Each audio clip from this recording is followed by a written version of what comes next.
Sa gitna ng abala at ingay ng buhay, may mga kwento tayong hindi napapansin, mga kwentong umiikot sa paligid ng mga simpleng tao, mga tahimik na bayani ng ating lipunan.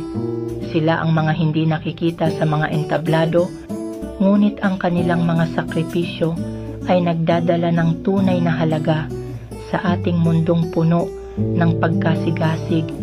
Ang mga kamay na nagbabanat ng buto, mga paa na patuloy na sumusulong, ay naguukit ng mga pangarap sa kabila ng mga hamon. Sila ang mga nagtataguyod ng mga pangarap, nag-aalaga ng kinabukasan, at sa bawat pawis na dumadaloy, may kwentong nakatago, mga kwentong nag-uugnay sa ating lahat.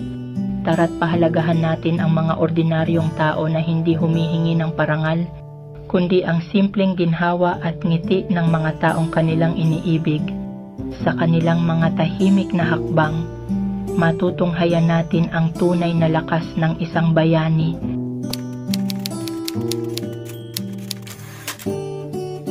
Sa bawat kalye, bawat kanto, may mga mukha tayong di pinapansin, mga kamay na kumikilos, mga paay sumusulong, hindi kilala, walang titulo, ngunit sila'y nandyan.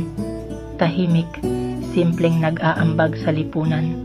Sila yung mga nagbabanat ng buto mula umaga hanggang dapit hapon, yung mga nag-aalay ng oras, pawis at sakripisyo, hindi para sa palakpakan o kasikatan, kundi para lang mabigyan ng ginhawa ang pamilyang iniibig, para sa kinabukasang minsan di nila tiyak kung darating. Sila ang mga nagtuturo sa loob ng silid-aralan, ang mga naninindigan sa mga ospital at kalsada. Sila ang naglilinis ng ating mga daan, nag-aalaga ng mga halaman sa bakuran, nagbubuhat ng bigat ng mundong madalas natin di nakikita.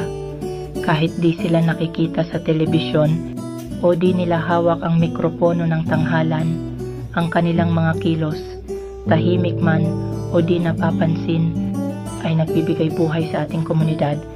Binubuo ang mundong tila laging abala, tila laging naghahanap ng mas sikat, mas mataas.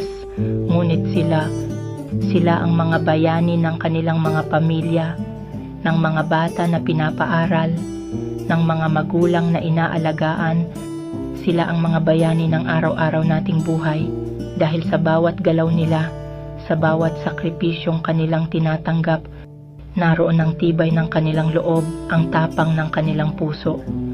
At sa gitna ng lahat ng iyon, ipapaalala ko sa iyo, ang pagiging ordinaryo ay hindi hadlang para maging bayani, dahil bawat isa sa atin may kwentong bitbit, may tapang na dala.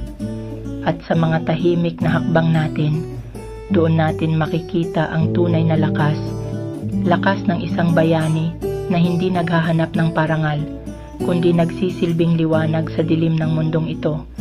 Kaya sa iyong mga simpleng pangarap, sa mga pawis mong bumabakat sa iyong noo, sa bawat araw na sinasalubong mo ng lakas at tiwala, ikaw ay mahalaga, ikaw ay bayani, tahimik man, ngunit buo ang puso. At sa mga mata ng iyong mahal sa buhay, sapat na iyon upang tawagin kang isang dakilang tao.